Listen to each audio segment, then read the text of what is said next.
Film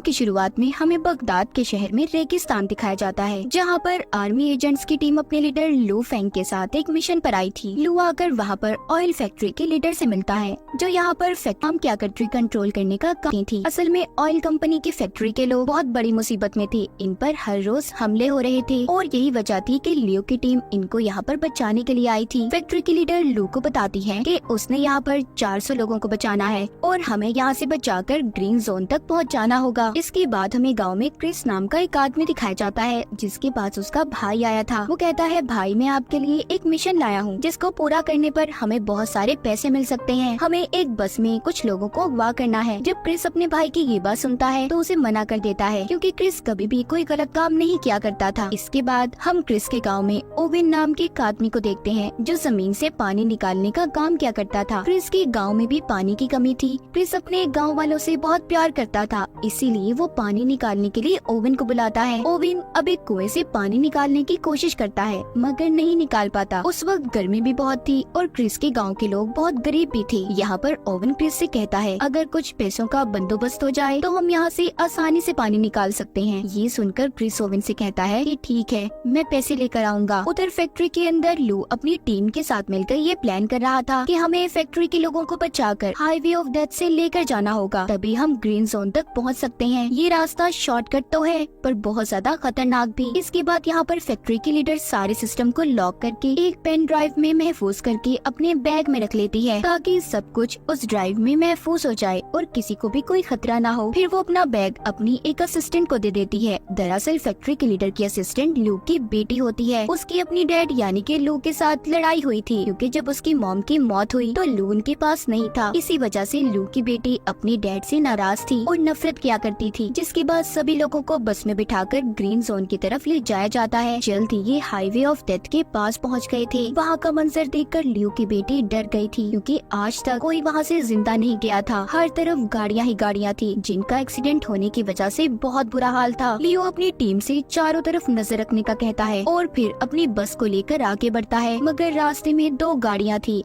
जिसकी वजह से रास्ता रुका हुआ था। ये देखकर लू की बेटी कहती है, हमें बस को यहीं पर रोक देना चाहिए, मगर लू ऐसा करने के लिए तैयार नहीं था। वो कहता है, मैं जानता हूँ ये गाड़ियाँ क्यों खड़ी हैं और हम बस को यहाँ पर किसी कीमत पर नहीं रोक सकते। हमें हर हाल में यहाँ से निकलना होगा। तभी जब ये उस बस को गाड़ियों के पास लेकर जाता है तो एक जोरदार धमाका हुआ था, जिससे बस में बैठे सभी लोग बहुत ज्यादा डर जाते हैं। लू ने फिर भी अपनी बस को नहीं रोका था, वो चलता रहता है। दरअसल ये जितनी भी बसेस थी एक खास किस्म के मटेरियल से बनाई गई थी, इसीलिए इन पर गोलियों और बॉम्ब्स का कोई असर नहीं हुआ था। लू अपनी बेटी को बताता है, ये गाड़ियों का बीच में खड़ा होना दरअसल हमें गुमराह करना था। अब जब ये आगे जाते हैं तो लू देखता है कि रेत का एक बहुत बड़ा तूफान इनकी तरफ बढ़ रहा है, मगर ये उस तूफान से भी नहीं घबराता और बस को लेकर आगे बढ़ता रहता है। तभी यहाँ पर क्रिस की टीम रेत के तूफान का फायदा उठाकर एक बस को हाईजैक कर लेती है, यानी कि उन्होंने उस बस को अपने कब्जे में ले लिया था। जैसा कि हमें पता है कि क्रिस को पैसों की जरूरत थी, इसीलिए वो ये काम कर रहा था। उसने अपने भाई की बात को मान लिया था। जब तूफान के रुक जाने के बाद ये सब अपनी बसेस को रोकते हैं तो लू को पता चलता है इनकी एक बस गायब थी, जिसमें ऑयल फैक्ट्री की लीडर भी थी। तब इसकी टीम में से लड़की बताती है, मैंने उसे दूसरी तरफ जाते हुए देखा है। लू अब यहाँ पर एक हेलीकॉप्टर को बुलाता है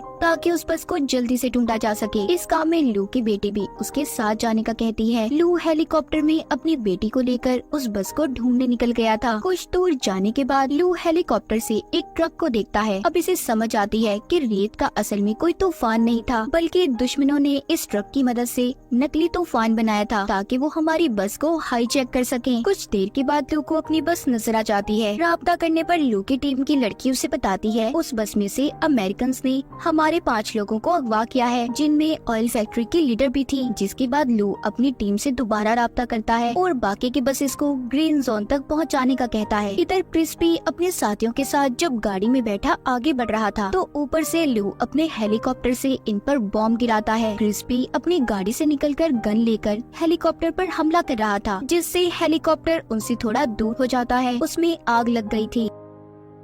क्रिस अपने भाई को अभी खंडर में लेकर आया था, जहाँ पर लाकर उससे पूछता है कि ये किसका मिशन है, मुझे सच सच बताओ जिसमें इतना ज्यादा खतरा है, हेलीकॉप्टर से हम पर बॉम्ब गिराई जा रही है। तभी वहाँ पर ओवेन आता है जो कि क्रिस का दोस्त था। कहता है कि ये मिशन सारा प्लान मेरा था, उसने ऑयल फैक्ट्री के लीडर को भी अगवा कर लिया था। इसका मकसद ऑयल कंपनी के सारे सिस्टम को हैक करके यानी कि अपने कंट्रोल में लाकर, जिससे इसे बहुत सारे पैसे मिलने वाले थे। ऑयल फैक्ट्री के लीडर को भी ये बात समझ आ गई थी कि वो ओवेन ही था जो इनकी फैक्ट्री पर हमले करवा रहा था, ताकि जब हम अपनी जगह बदलकर ग्रीन जोन की तरफ जाने लगे तो ये रास्ते में हमें अगवा कर ले। क्रिस यहाँ पर ओवेन से कहता है तुम इतना बड़ा प्लान कैसे बना सकते हो, और मैं आगे अब इस प्लान में तुम्हारा साथ नहीं देने वाला, मुझे मेरे पैसे दो ताकि मैं यहाँ से जा सकूं। ओवेन कहता है अभी कुछ और काम बाकी है, जिसके बाद तुम्हें तुम्हारे पैसे मिल जाएंगे। क्रिस का भाई भी यही कहता है कि अभी कुछ काम बाकी है, मगर क्रिस किसी की परवाह ना करते हुए कहता है कि अगले 2 घंटे के अंदर अंदर मुझे मेरे पैसे चाहिए। इतना कहकर वो वहाँ से चला गया था। क्रिस के जाने के बाद उसका भाई ओवेन से कहता है कि हमें अब उसके बगैर ही काम करना होगा, मगर ओवेन यहाँ पर उसके साथ गद्दारी करता है। उसने क्रिस के भाई को मार दिया था और फिर यहाँ से सब कुछ जाने का कहता है। उधर क्रिस भी अपने गाँव में पहुँच गया था। उसे अपने भाई पर बहुत गुस्सा आ रहा था क्योंकि उसने सही बात नहीं बताई थी उसे, जिसके बाद वो थोड़ा खुद को सुकून में लाने के लिए बच्चों के साथ बाहर खेलने चला गया था। तभी उधर ल्यू आता है जो कहता है कि मैं यहाँ पर अपने लोगों को बचाने आया हूँ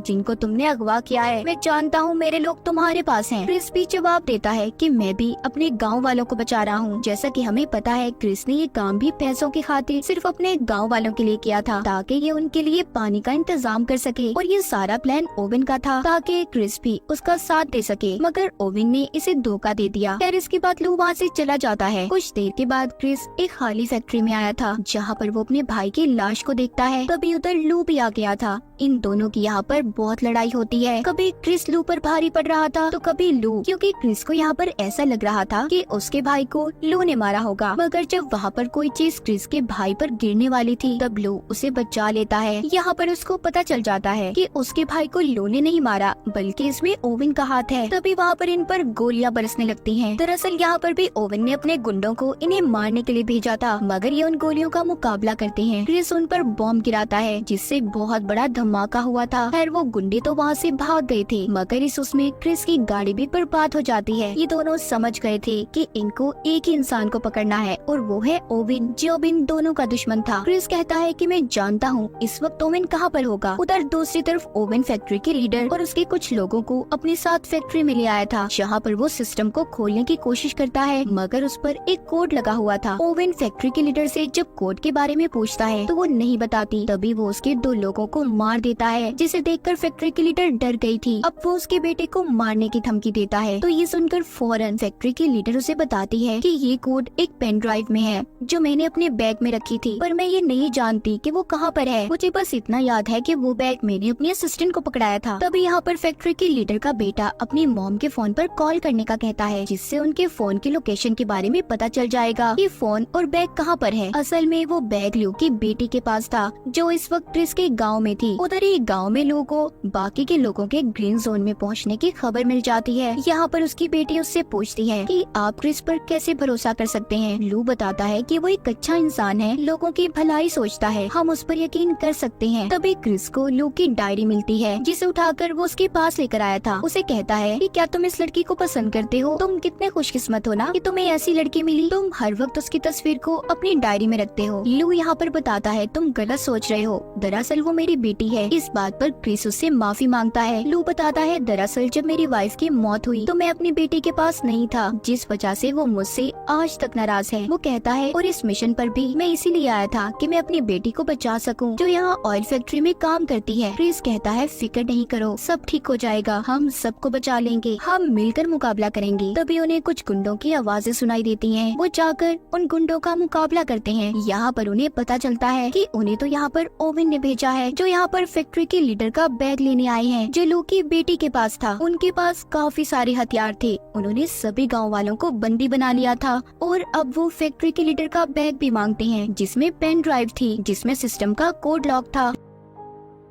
क्रिस उन्हें वो बैग दे देता है, जिसे लेने के बाद वो वहाँ से चले गए थे। ऐसा करने पर लू और उसकी बेटी उससे बहुत नाराज थे। तब क्रिस कहता है कि मैं पूरे गांव वालों की जान को ऐसे खतरे में नहीं डाल सकता था। जब सुबह होती है तो क्रिस लू की बेटी से पूछता है कि आखिर उस बैग में क्या था जिसको देने पर तुम तैयार नहीं थी। वो बताती है उस बैग में एक पेन ड्राइव थी, जिससे ऑयल फैक्ट्री के सारे सिस्टम को हैक कर सकते हैं और पूरे बगदाद शहर के ऑयल को कहीं पर भी ट्रांसफर यानी कि भेजा जा सकता है। इस सिस्टम से ऑयल स्मगलिंग भी होती है, जिसके बाद किसी भी मुल्क या शहर को वो ऑयल बेच सकते हैं। और अगर ऐसा हो गया तो ये अब तक ऑयल की सबसे बड़ी चोरी होगी। दूसरी तरफ हम जर्मनी के शिप को देखते हैं, जिसका कैप्टन ओवन से फोन पर बात कर रहा था। इधर गांव से भी क्रिस और लू निकल गए थे, मगर लू की बेटी को ये लग रहा था कि वो दोनों मिलकर भी सब कुछ नहीं रोक पाएंगे, इसलिए वो भी गाड़ी लेकर उनके पीछे निकल जाती है। ओवन के पास भी उसके गुंडे बैग को लेकर पहुँच गए थे। वो फैक्ट्री के लीडर को अब बैग देकर पेन ड्राइव से लॉक खोलने का कहता है। वो जैसे ही पेन ड्राइव को सिस्टम में लगाती है, सारा सिस्टम ऑन हो गया था,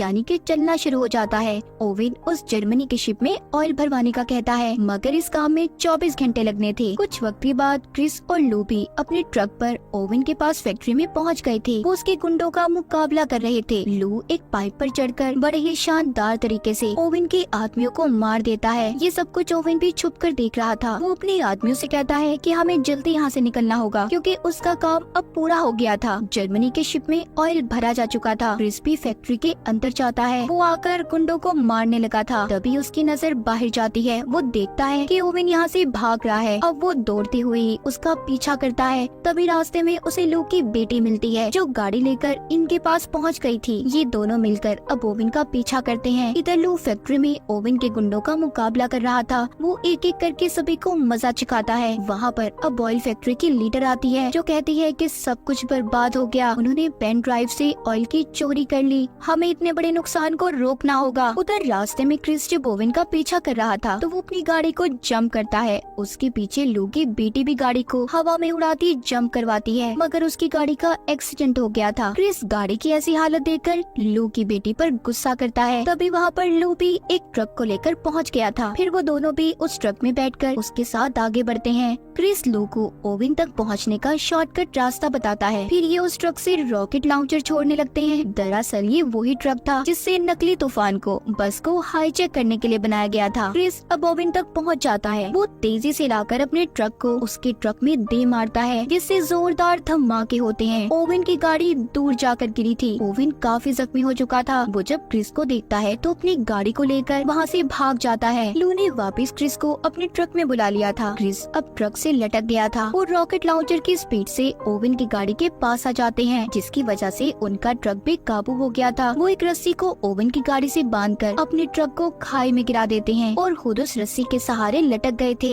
ये देखकर ओवन उन पर हंस रहा था, मगर गाड़ी पर वजन ज्यादा होने की वजह से ओवन की गाड़ी भी खाई में गिर जाती है। लू ने उस रस्सी को छोड़ दिया था। वो अपनी बेटी के साथ एक पत्थर पर जाकर गिरता है और ओवन अपनी गाड़ी के साथ खाई में गिरकर मर गया था। यहाँ पर लू और उसकी बेटी तो बच चुके थे। ये दोनों देखते हैं कि इन्हें क्रिस कहीं पर नजर नहीं आ रहा। ये समझते हैं कि क्रिस मर गया। तभी लू की बेटी की नजर उसकी डायरी पर पड़ती है। जब वो देखती है तो उसमें उसकी और उसकी मॉम की तस्वीर थी। लू बताता है कि मैं तुमसे और तुम्हारी मॉम से बहुत प्यार करता था, मैं कभी तुम्हें अलग करना नहीं चाहता था। ये सुनकर लू की बेटी उसके गले लग गई थी। तभी लू के पाँव को नीचे से क्रिस पकड़ लेता है, जो अभी भी जिंदा था। ये दोनों उसे ऊपर खींच लेते हैं। तीनों तो बच गए थे, मगर अब ये सोचते हैं कि यहाँ से कैसे निकलेंगे। तब लू के दिमाग में एक आइडिया आता है। वो कहता है कि हमें यहाँ पर बहुत जोर से शोर मचाना चाहिए ताकि कोई इनकी मदद कर सके। कुछ वक्त के बाद दिखाया जाता है इन्होंने जर्मन के उस शिप को भी पकड़ लिया था, जिसको ओवन ने ऑयल बेचा था। क्रिस के गांव में भी पानी आना शुरू हो जाता है। ये काम क्रिस और लू ने मिलकर किया था। सब गांव वाले बहुत खुश थे। फिर लू की टीम उसके पास आकर अगले मिशन के बारे में पूछती है। तब क्रिस भी उससे ये वादा करता है कि हर मिशन में वो उसका साथ देगा। और इसी के साथ इस फिल्म की कहानी यहीं पर खत्म हो जाती है।